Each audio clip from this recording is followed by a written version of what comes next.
Hindi madaling magpakananay, pero dahil mahal natin ang ating mga anak, ginagawa natin ang lahat ng makakaya natin para sa ikabubuti nila. Kahit nga napakahirap ng buhay ngayon, kinahaya natin maibigay yung mga bagay na dati ay hindi natin nararanasan para mapasaya sila. Ayaw nating nasasaktan sila pero minsan hindi maiwasan, napapalo at nasasabihan natin sila ng masakit na salita. Pero hindi ibig sabihin nun ay hindi na natin sila mahal.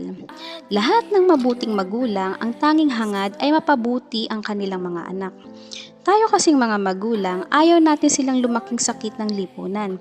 Kaya bata pa lang sila, hinuhulman na natin sila sa mabubuting asal at tamang gawain.